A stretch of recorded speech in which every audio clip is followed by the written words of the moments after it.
పెళ్లి జరగడం నీకు ఇష్టం లేదు అని తెలిస్తే అమ్మ చాలా బాధపడుతుంది. దయచేసి అమ్మతో ఈ విషయం పొరపాటును కూడా చెప్పకు ప్లీజ్. మా అత్తయ్య వాళ్ళు పూర్ణిమకి బలరాంకి పెళ్లి చేస్తే బాగుంటుందని నిర్ణయానికి వచ్చారు. వాడి మాయలో నుంచి పూర్ణిమని ఎలా కాపాడుకోవాలో, ఈ పెళ్లిని ఎలా ఆపాలో నాకు తెలుసు.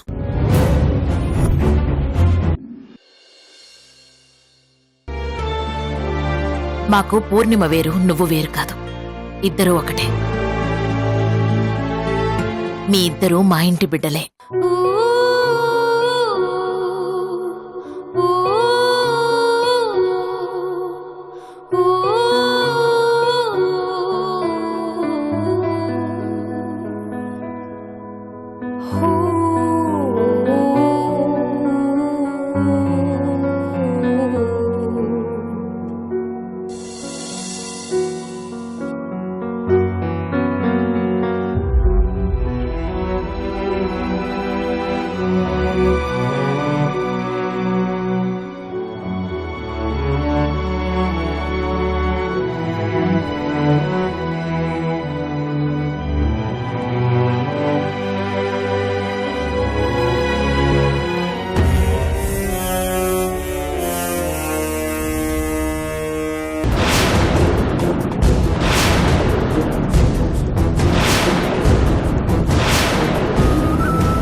దొరికిపోయిందిరా.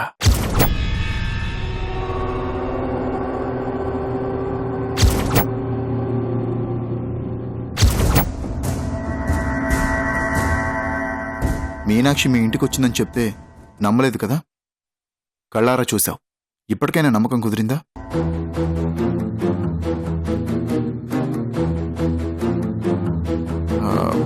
కాకపోతే ఒక విషయం ఇప్పటికీ అర్థం కావట్లేదు.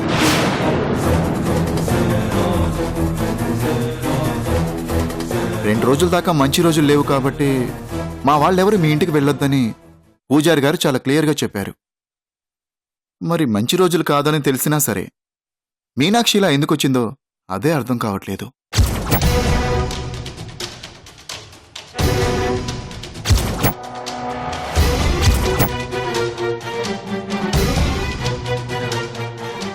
అయినా నేను పిచ్చోళ్ళు ఆలోచించడం కాకపోతే ఇందులో అర్థం కాకపోవడానికి ఏముంది?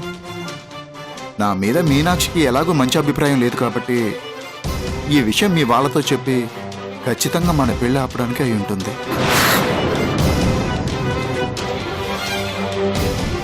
బావా, నిజంగా మన పెళ్లి ఆపడానికి అక్క మా ఇంటికి వచ్చుంటుందా?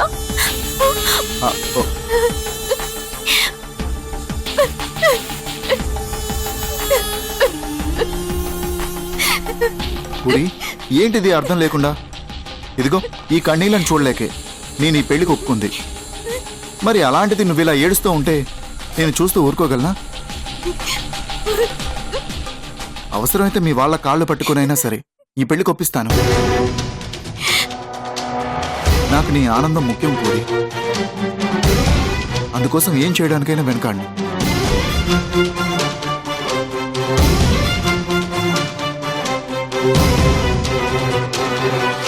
పూరి, కళ్ళు తుడుచుకో.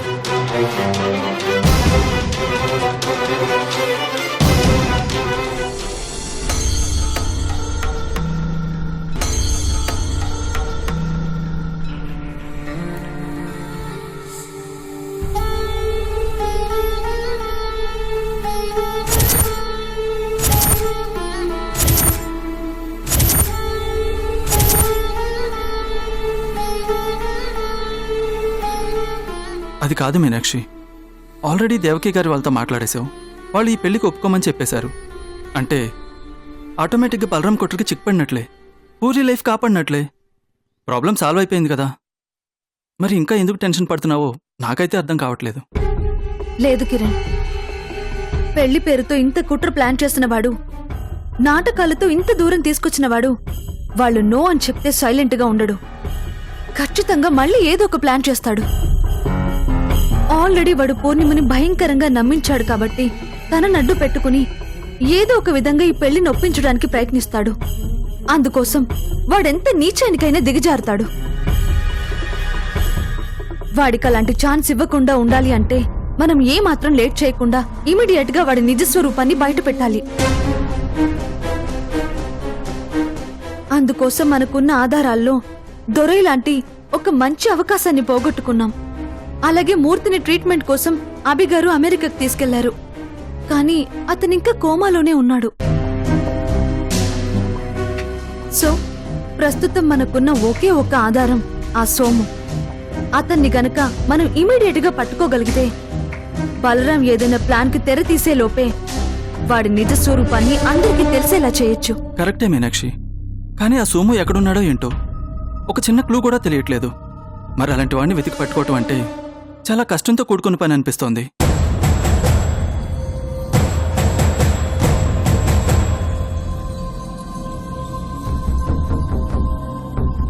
ఒక పంచే కిరణ్, నువ్వు అర్జెంటుగా ఆ సోము వాళ్ళ గూడెంకి వెళ్ళు. అక్కడ రాజన్న నీలా ఉంటారు.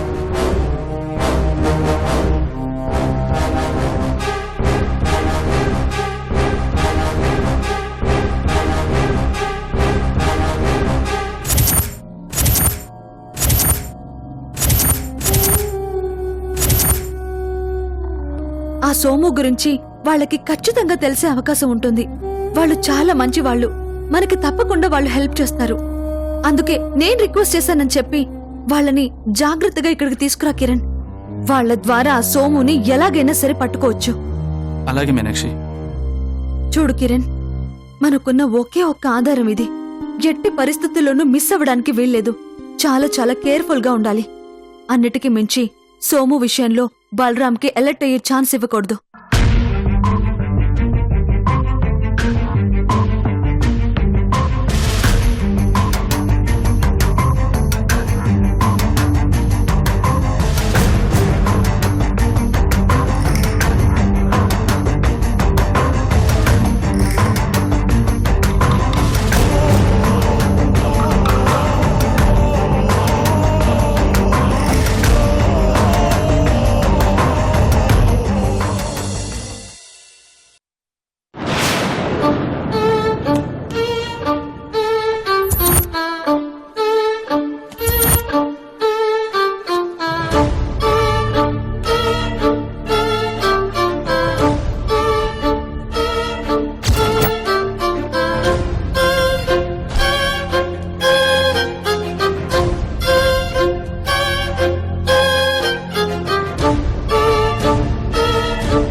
నా పేరు బలరాం.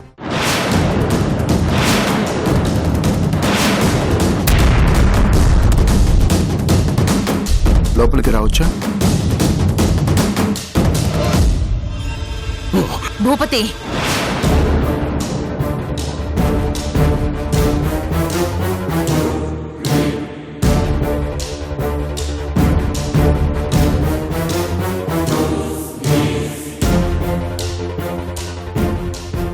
లోపలికి రా బాబు.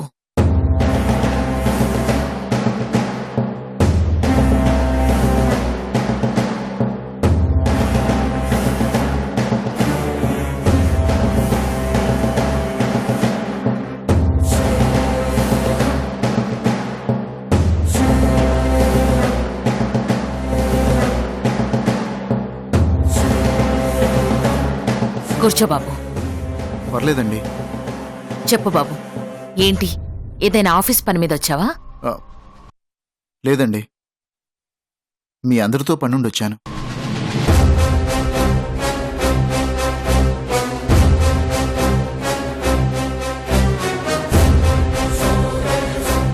మాతోనా? మాతో పనేంటి బాబు? ఈ విషయం చెప్పడానికంటే ముందు నా గురించి మీకు చెప్పాలి.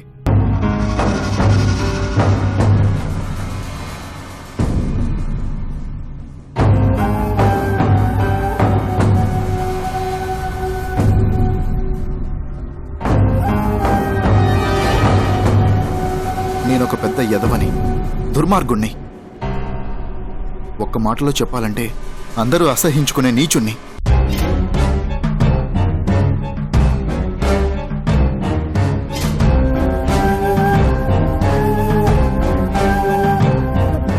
చాలా తప్పులు చేశాను. తెలియని సాడిజంతో ఓ మూర్ఖుళ్ళ మొన్నటి వరకు మీనాక్షిని చాలా బాధ పెట్టాను. ఎంత బాధ పెట్టానంటే ఈ జన్మలో తను నన్ను క్షమించలేనంత.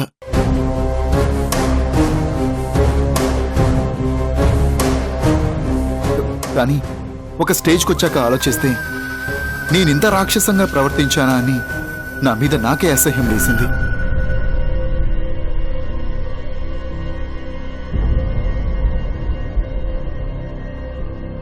ఎంత కరుడు కట్టిన రాక్షసుడైనా సరే ఏదో ఒకరోజు తప్పు తెలుసుకుంటాడు, మారతాడు అంటారు. నేను కూడా అలాగే మారానండి.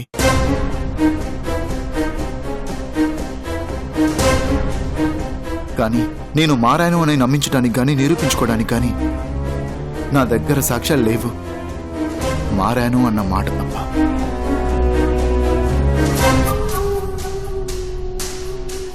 మా అమ్మ తమ్ముడు మా ఫ్యామిలీ కాబట్టి వాళ్ళంతా నన్ను నమ్మారు. కానీ మీనాక్షి మాత్రం నన్ను ఇప్పటికీ నమ్మట్లేదు. తను అలా నమ్మకపోవడం 200% కరెక్టే. ఎందుకంటే నా వల్ల తను అంత బాధపడింది కాబట్టి.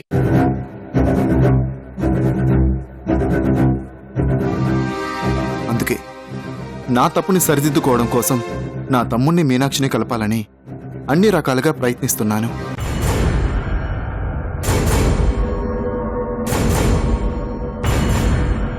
నా ప్రయత్నాల్ని, నిజాయితీని నమ్మాల్సిన మీనాక్షి మాత్రం నమ్మలేదు. కానీ పూరి నమ్మింది.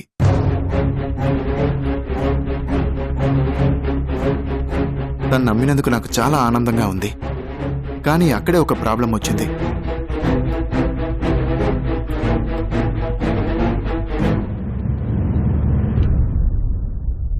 చూడండి, ఈ ప్రాబ్లంని మీకు ఎలా చెప్పాలో అర్థం కావట్లేదు. కానీ ఇక్కడి దాకా వచ్చింది మీకు చెప్పడానికే కాబట్టి మీరు ఎలా రియాక్ట్ అయినా సరే చెప్పక తప్పట్లేదు.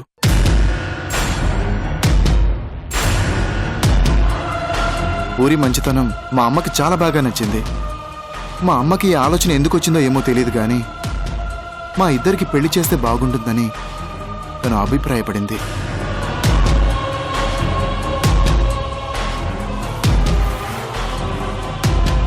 ఆల్రెడీ నా మీద ఒక మంచి అభిప్రాయంతో ఉన్న పూరి వెంటనే ఓకే చెప్పేసింది.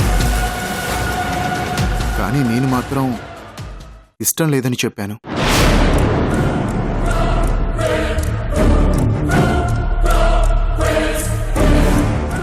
అలా చెప్పడానికి కారణం మీ అమ్మాయి మంచిది కాదనో లేకపోతే మరేదో కారణం కాదు. అలాంటి మహాలక్ష్మి లాంటి అమ్మాయిని చేసుకునే అర్హత నాకు లేదు కాబట్టి. చెప్పాను కదండి, నేను గతంలో నీచున్నని.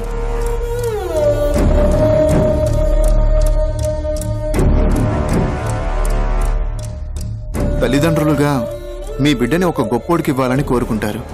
అంతేగాని చూస్తూ చూస్తూ నాలాంటి నీచమైన చరిత్ర ఉన్నవాడి కాదుగా.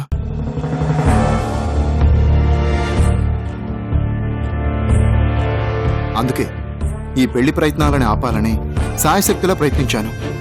కానీ ఒక స్టేజిలో పరిస్థితులు చేయి దాటిపోయేసరికి ఏం చేయాలో అర్థం కాక ఒప్పేసుకున్నాను.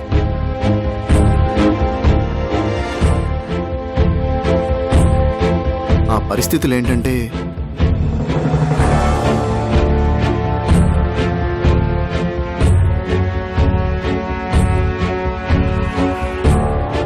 ఇప్పుడు ఈ విషయం చెప్పడం కరెక్టో కాదో నాకు తెలియదు. చెబితే మీరు ఎంత బాధపడతారో నేను అర్థం చేసుకోగలను. కానీ నిజం దాచిపెడితే మిమ్మల్ని మోసం చేసిన వాడిని అవుతాను. అందుకే మీకు బాధ కలుగుతుందని తెలిసినా సరే చెప్పక తప్పట్లేదు.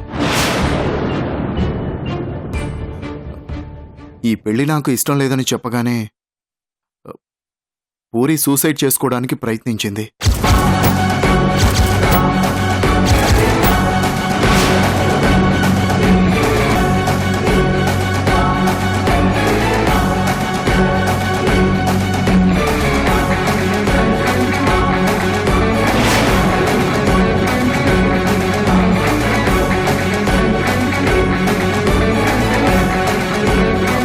నేనే కాపాడాను. నేనింకా అలాగే కాదని మొండిగా ఉంటే తను ఏమైపోతుందో అనే భయంతో ఒప్పుకోక తప్పలేదు. నేను మారిపోయి ఉండొచ్చు కాక, అయినా సరే నేను నీకు కరెక్ట్ కాదని ఎంత చెప్పినా సరే పూరి అర్థం చేసుకునే పరిస్థితుల్లో లేదు. ఎందుకంటే తను సూసైడ్ దాకా వెళ్ళిందంటేనే అర్థం అవుతుంది తను ఎంత డీప్గా ఈ పెళ్లికి ఇష్టపడుతుందన్నది.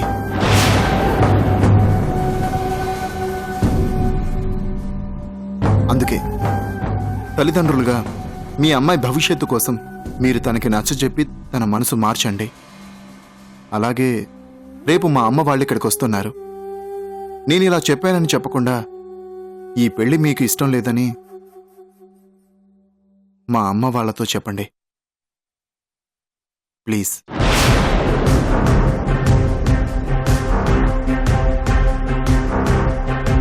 ఈ విషయం చెప్దామనే వచ్చానండి.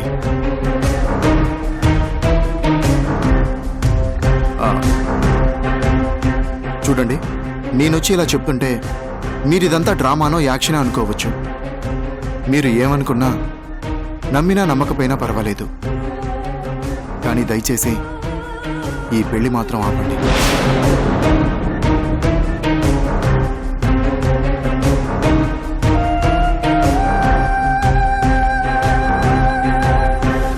ఏమండి, ఇదంతా కేవలం మీ కూతురి భవిష్యత్తు కోసం చెప్తున్నానే తప్ప ఇందులో ఎలాంటి మోసం లేదు. ఈ ఒక్క విషయం మీరు అర్థం చేసుకుంటే అంతకంటే కావాల్సిందేమీ లేదు.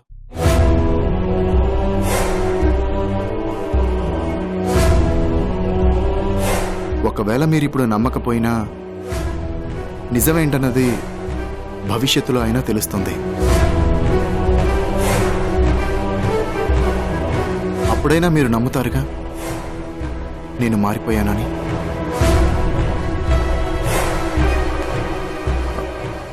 వెళ్ళొస్తానండి.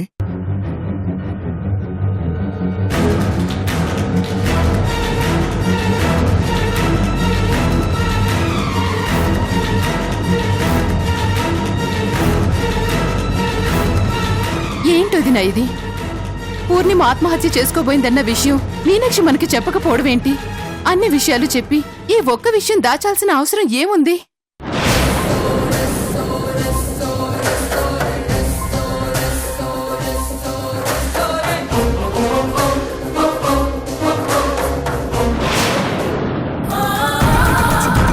బాలు కోర్టులో పడింది.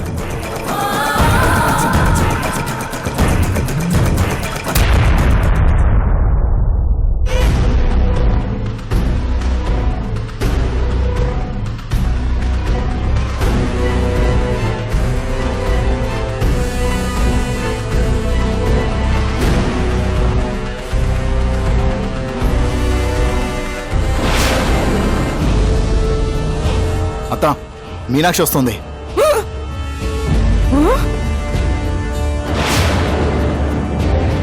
అవునరా గుంటుడా, కమింగ్స్. చెప్పిన ప్లాన్ గుర్తుందిగా, వెళ్ళి ఫాలో చేయి. అణుబాంబు రేంజ్ లో బద్దలైపోవాలి. వెళ్ళు.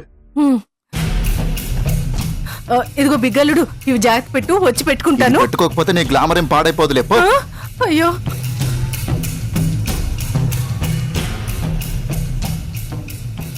పిల్ల రేణుకా పిల్లాడొచ్చాడే. డిన్నర్ అన్నాడే డేటు అన్నాడే వేలు పట్టి కాలు తిరిగి నిన్ను సీదా ఉల్టా చేసిండే అవచ్చిండే డే డే అవచ్చిండే డే డే వచ్చిండే సన్న సందగ నవ్విండే క్రీమ్ బిస్కెట్ అండి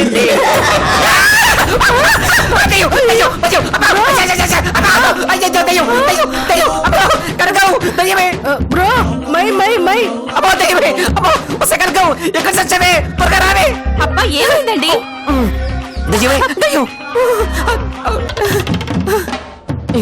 చేసిన వెదవ కామెడీలు చాలా ఆపండి. ఆవిడ ఏమన్నా అనుకుంటుందని ఎన్నిసార్లు చెప్పాలి మీకు? ఆవిడ ఓ మై గాడు తిప్పక్కాయ్ నువ్వా అప్పటికి డౌట్ వచ్చింది అక్కాయ్ దయ్యం ఇంత భయంకరంగా ఉంటుందా అని పొట్టిగా ఉంటాడని ఆస్కింగ్ చేస్తే లేదు హైట్ తక్కువ అని కవరింగ్ చేసినట్టు బ్రోకి ఎంత ఆస్యమో ఎంత ఆస్యమో అసర్లేగానక్కాయ్ ఎండాకాలంలో చలిజ్వరం వచ్చినట్టు ఫేస్ కి సున్నమెంటక్కాయ్ వింతగా ఓ మై గాడ్ ఇది సున్నం కాదు bro this is face packing ఓ. రేపు బిగ్గల్లుడు మ్యారేజింగ్ లుకింగ్స్ ఉన్నాయి కదా అక్కడ గ్లామర్ గా కనపడాలి కదా ఊరుకో అక్కాయ్ గతుకుల్లోటికి అతుకులు వేస్తే మాత్రం కవరింగ్స్ అవుతాయి ఏంటి హాస్యం హాస్యం ఏంటత్తా రేపేనా మనం అక్కడికి వెళ్తుంది? అవునరా ఓ అందుకేనా వాళ్ళతో మాట్లాడి రమ్మని ఈరోజు మీనాక్షిని దేవకి గారింటికి పంపించింది?